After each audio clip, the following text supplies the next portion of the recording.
Okay. Gabe, Mm-hmm. tell me about your hat. Okay. So first it started off like this. That's a very clean hat. Yes. Ended up like this. Oh my gosh. And what is this? Describe to me how you've fixed and repaired it.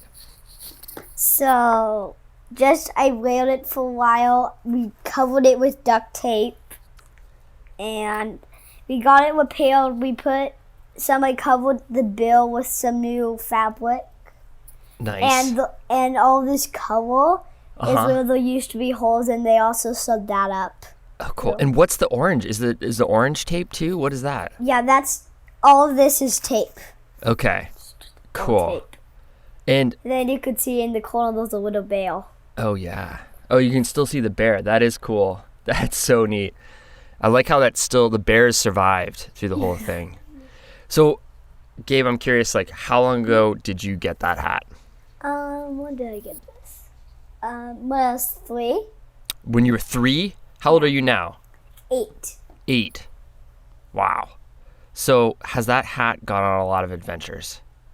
Yes. It has. What are some of your favorite adventures it's gone on? I'm going to see my grandparents in Colorado. I'm going horseback riding. Going to Hawaii. Awesome. Yeah. Yeah. Have you had a good summer? Yeah. Yeah. What'd you do?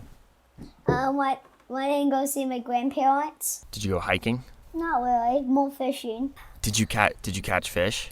So I always catch a fish. So I don't know what it's like to not catch fish. How many fish do you catch? Like 24. What? Oh man, I gotta go fishing with you and your grandparents because I'll tell you what, I know what it's like to not catch fish. What's the secret bait, though? Gummy worms. What? That works? Do you ever accidentally eat the gummy worm off your own hook? Have you caught yourself? No. That could be a danger of using gummy worms as bait. That's true. And why does that, like a lot of times when somebody has a piece of gear like that, right? A hat or a piece of clothing, and it gets to that stage, they might say, oh, well, it's too old, it's too broken, too torn up, whatever it is, right? And they might throw it away. But like, why does this hat mean so much to you, and why have you kept repairing it? I think I like when it feels comfy on my head. And I don't want to get rid of it because I like the hat. I'm curious whether it has a special name. Like, do you call it the bear hat or something like that? Nope, I just call it hat.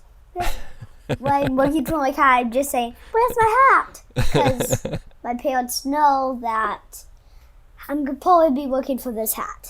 Yeah. How long do you think you're going to have that hat for? I don't know. The guy who repaired it said I could have it for another 5 years. Whoa. How old will you be then? If I'm 8 now, 14? 13. Think about all the adventures you're going to have by the time you're 13. That's a lot. That's a lot. Well, Gabe, I hope you have an incredible start to the school year. Thanks.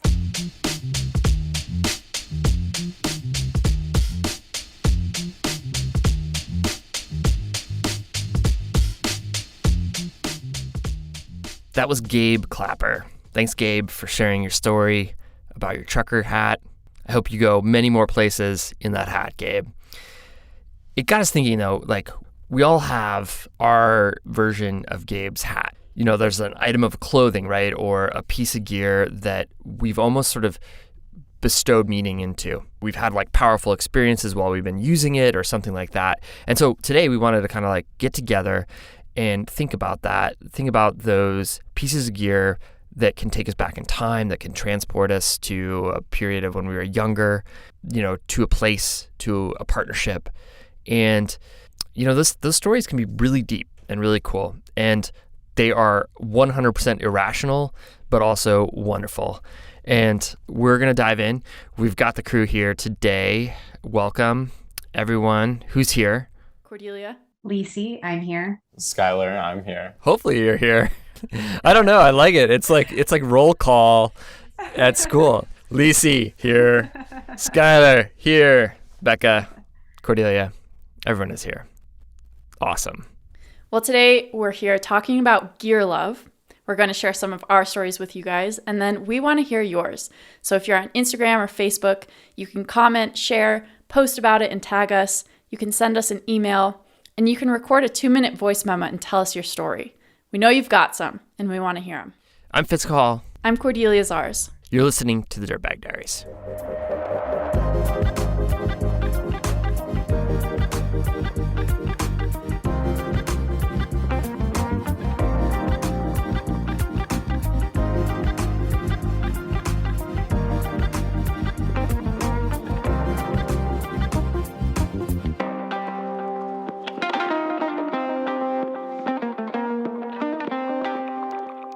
Lisa, you've got a kind of wild story about a special beverage that basically allows you to tap into mutant powers, I feel like. How did you come to possess Adam Ondra's special send juice?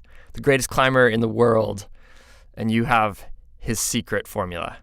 Talk to us about that. Well, a few years ago, Mike Doyle, who is a Canadian rock climber that lives and works here in Las Vegas, he was moving. He was moving from one house to another, and he was cleaning out his liquor cabinet, and he contacted me because I love to make cocktails, and he comes over a lot for drinks. And your cocktails are very good. Oh, thank you. And he was like, hey, I have all this extra booze. Do you want it? And I was like, sure, great. So when he brought it over, one of the bottles he handed me was this stuff called Becherovka. And I think I'm saying that correctly. But it's basically this herbal bitter liqueur. It's typically drunk as a digestif, and it's produced in the Czech Republic. And so I was like, what is this stuff? Why do you have this stuff? And he was like, well, in 2015, when I was working this route called Necessary Evil in the Virgin River Gorge, Adam Ondra came to work the route with me. And he, of course, sent it second go. It's a 14C or 8C plus. It's really hard. And apparently he brought this Czech liquor with him because he drinks a capful of it prior to red pointing, or at least he was doing that in 2015. I can't speak to what he's doing now. But yeah, so he takes a capful of this really herbally bitter liqueur that is not very high alcohol prior to trying to red point. So Mike Doyle gave this to me, not only because he was moving and he didn't have room for it, but also because I was projecting a route at the VRG at that time. And if anybody has been to the VRG, they know how soul crushing it is. And he thought it might help inspire me and help me descend. It did not. But Well, did it inspire you though? I mean, it did inspire me.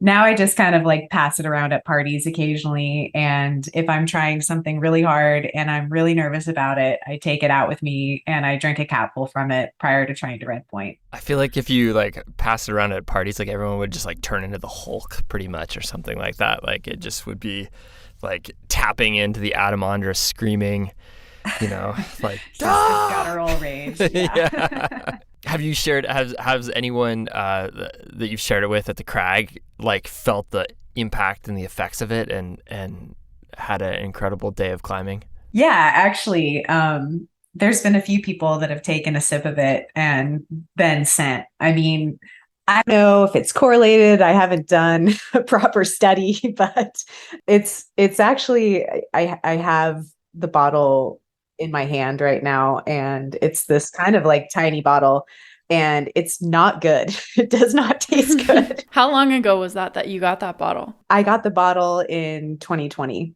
Becca, I feel like you know how to do like the double blind study on that for us, like how that would like work out with like, well, I guess it's sort of hard to know whether you would send with or without it. Could you even study that? I don't know. I mean, I guess we could put something together. I'd have to try to get Adam Ondra to get me more of it because there's not very much left at this point. Well, that kind of story, it makes me think about items of gear that somehow become like a lucky token or a superstition in some way. Like I feel like we all have that piece of gear that's like, oh, if I don't bring this raincoat, then we're gonna get stormed on like crazy. Or if I don't have this special carabiner, I'm gonna take a whipper. I totally had one of those. Like for climbing, there was like my piece of gear that whenever I was leading, it would just always come in handy. It just fit in the exact perfect spot. And so it was a green alien. And I think what I loved about it the most is because we were crack climbing a bunch then. And what I loved about it most is that you could place it vertically, but that you could also place it in a horizontal crack.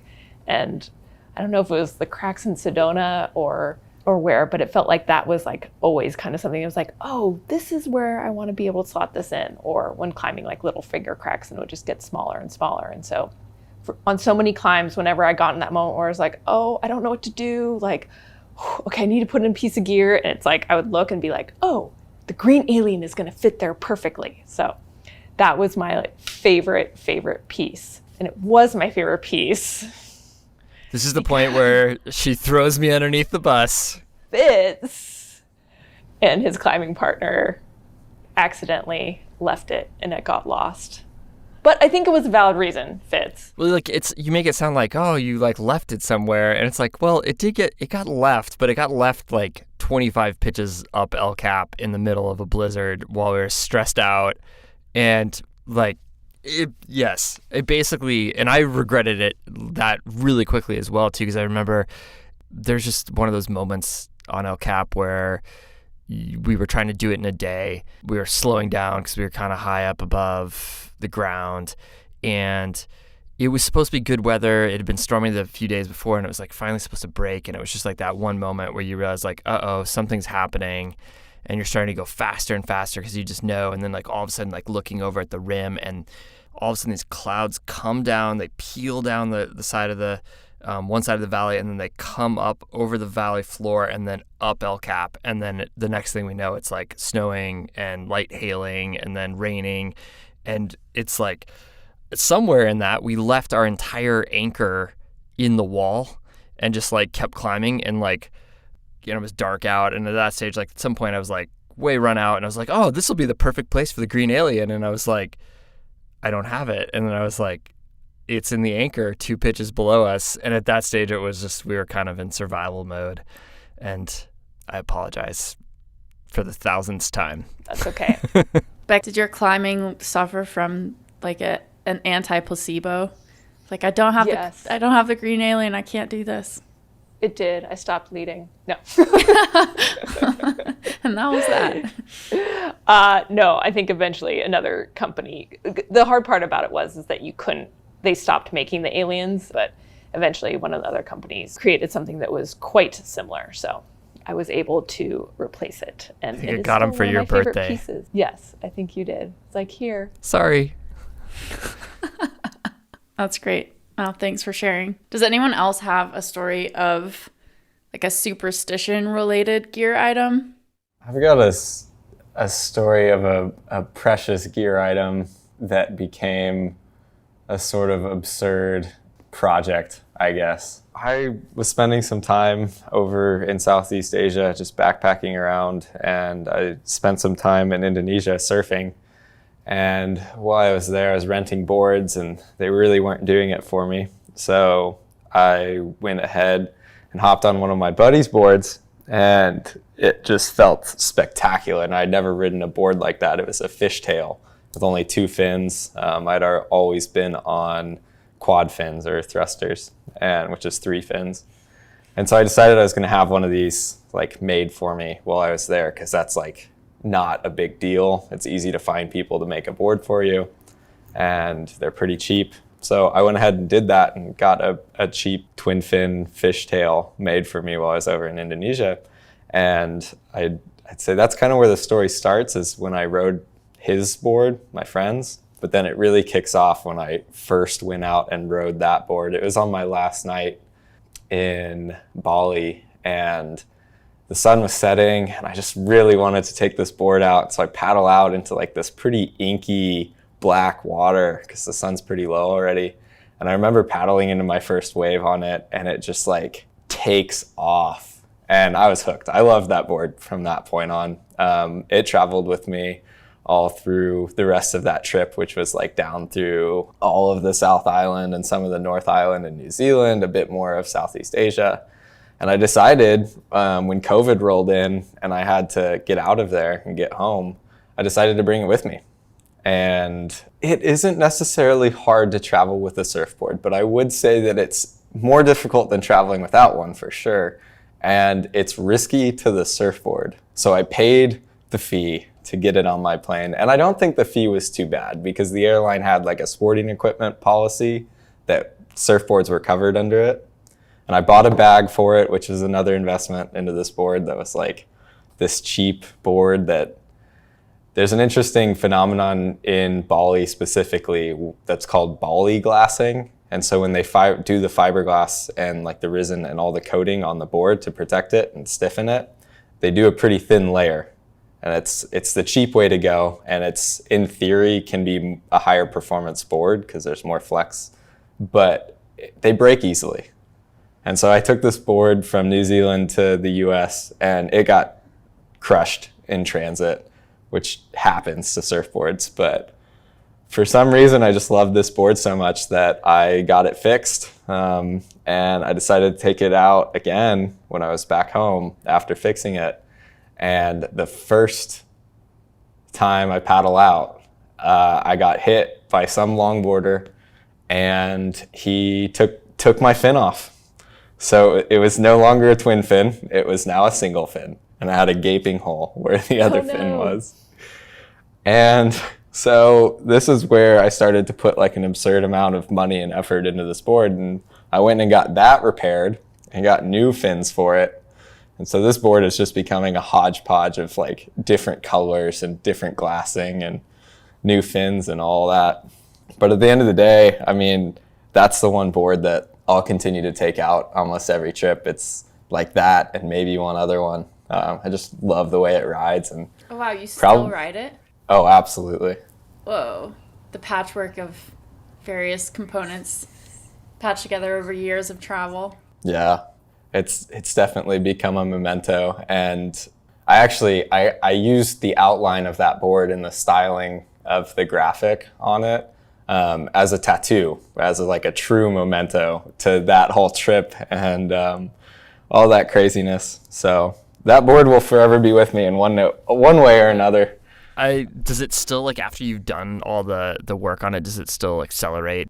Yeah, I would definitely say it hasn't changed the feel much. The biggest change was when I had to replace the fins. Those fins were completely different than like the local Bali made ones that I had originally. But otherwise, that thing still rips. It's still a blast. That makes me think about just travel in general and sort of how precious gear can become when you're moving around so much and your environment is changing every day or every other day and faces are changing. And I feel like I get really attached to the constants in that situation, which is usually my gear, my backpack, like whatever I have that's just the same every day. I definitely remember having, when I was backpacking around Patagonia during my year between high school and college, I had this one buff that I had gotten, I think for my birthday, and it was a buff with a pattern of climbing ropes on it, like blue climbing ropes. It's really pretty.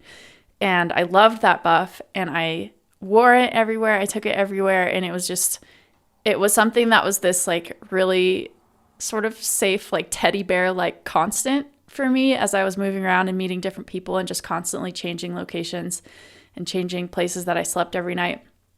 And it was just, again, like Skylar, like your surfboard, it kind of became like a container for my memories. And every time I looked at it when I got home, I could remember, in all my photos, I had it, and it just became the thing that sort of held these memories of my trips and my adventures.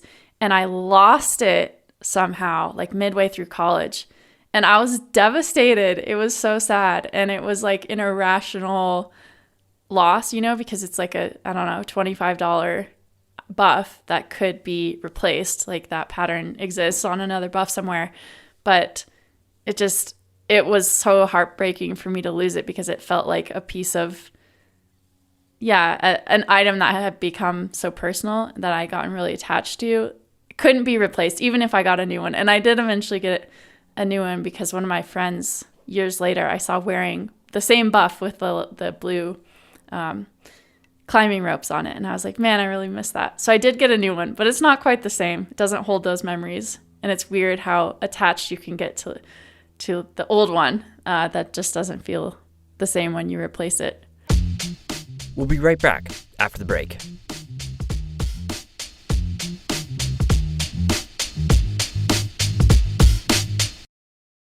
Support for the Diaries comes from Kuat Racks.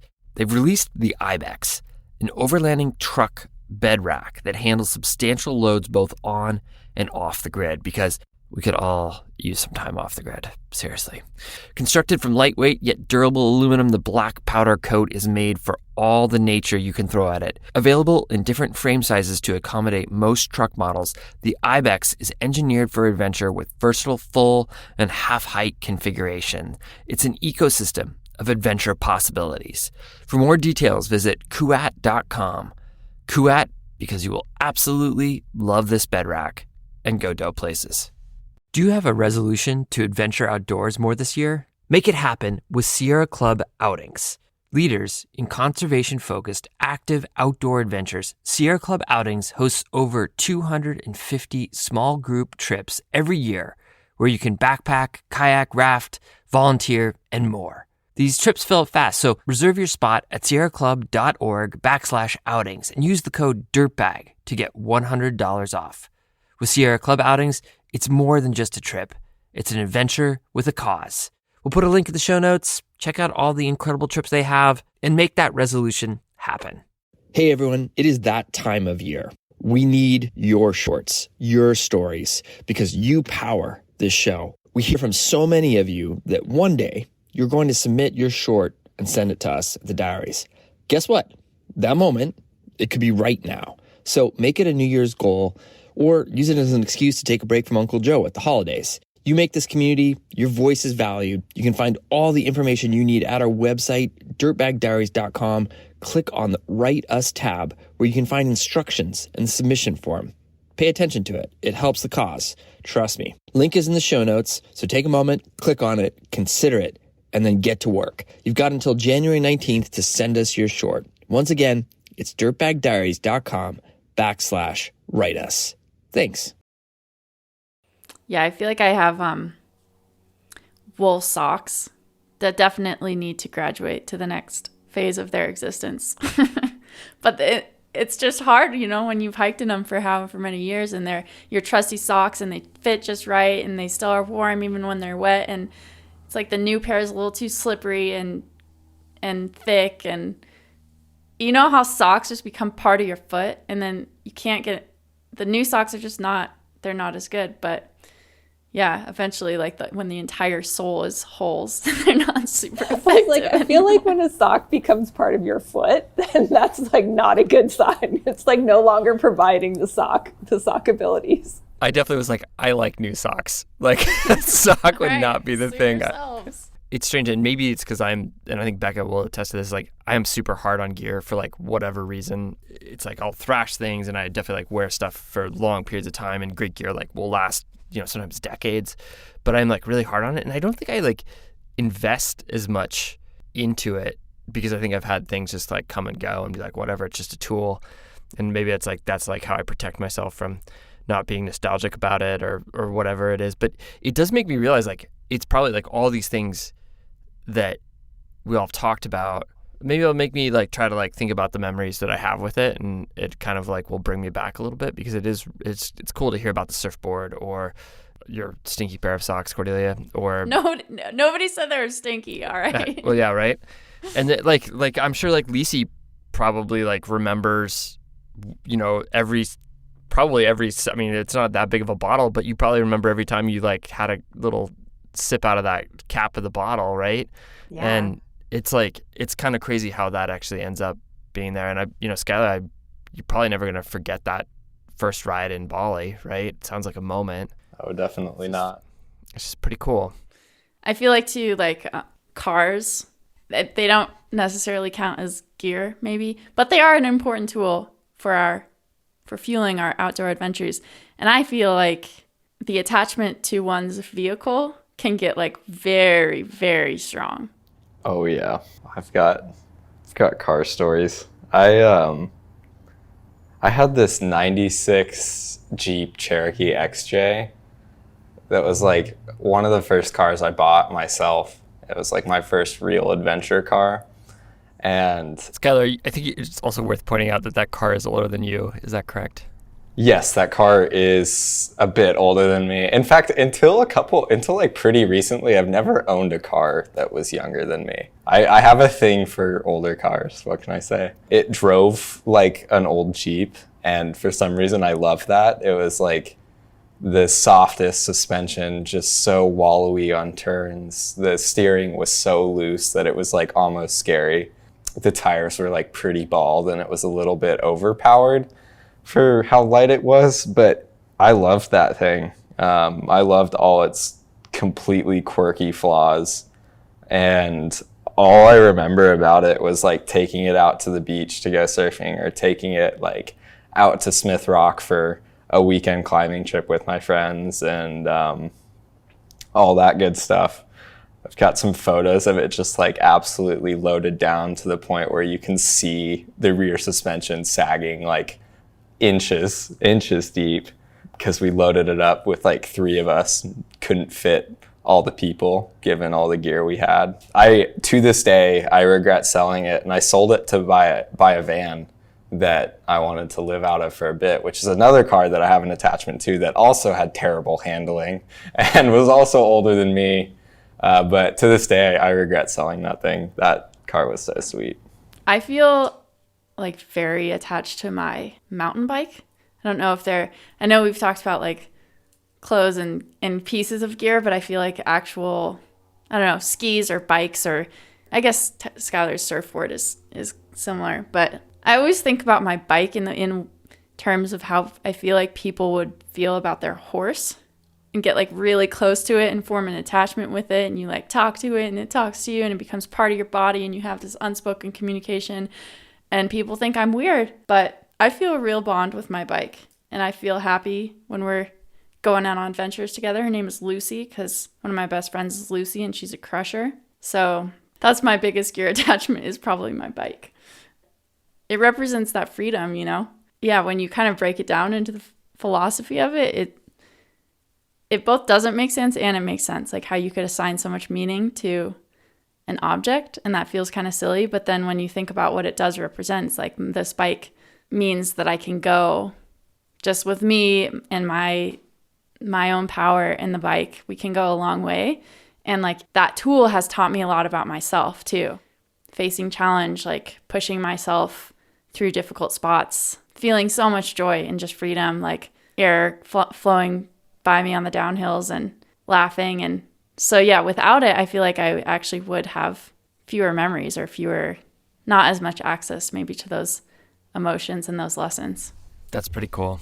Yeah, right? If I can think of, you're talking about like gear, like it's actually not my piece of gear, but one of our friends who's contributed, Steve, he's contributed to the diaries in the past, and we've known him for a long time and done various adventures, and he was like kind of definitely like a mentor for me in terms of like how to be a dad that gets their kids outside, and all his kids are grown now, but they have this, when it was time for TEP, he sent me this little pair of pink skis with these like flowers on them. They're great, and TEP learned to ski on those.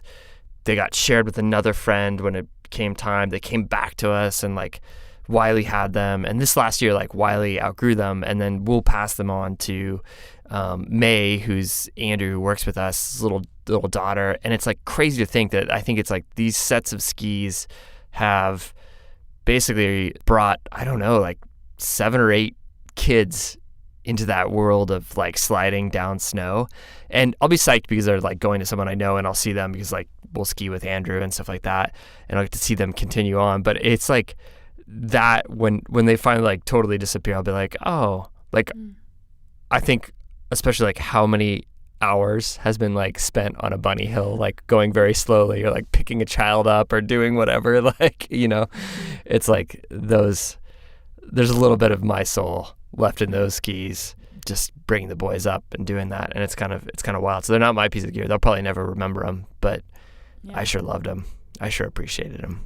I love that image of the pink flowery little skis.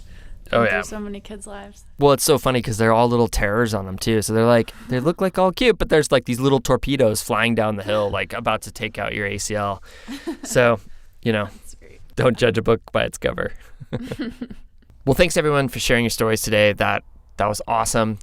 It does make me feel like I've just left like a wake of broken gear that I have no attachment to in my, I'm like, oh, hearing all this, I'm like, oh man, they have all these like soulful connections to gear. And I'm like, I just shred it until it's gone, until I can like warranty it. So apparently I either break gear or I have no soul. I'm not sure which. Well, if you're not like Fitz and you're like the rest of us and you form emotional attachments to your gear, we want to hear about those stories. I can barely form emotional attachments to people. Give me a break. It's asking too much. Well, no, but we really want to hear your stories. So ways that you can send us your stories are to post about it on Instagram or Facebook, tag the Dirtbag Diaries, comment on our post when we put this on social media. You can also send us an email about your experience at editor@dirtbagdiaries.com. And you can leave us a comment on our website. And you can also record a voice memo on your phone. Keep it to a couple minutes and send that to us. And we would love to hear it. We totally listen to them all. Just don't make them epic sagas. Short and tight. But we love them. Seriously, the voicemails, awesome. Well, thank you, everyone. Thanks, guys. Thank you. Thanks. Thank you. All right. Bye. Bye. Bye. Bye.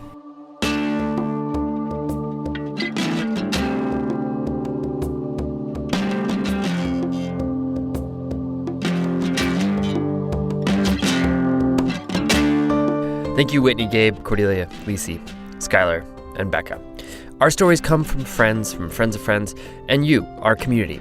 If you have a compelling idea for a guest or a story, please give us a shout. You can use the submission form on our website, dirtbagdiaries.com. Music today from BTR and Brendan O'Connell. The tracks are courtesy of the artists or Track Club.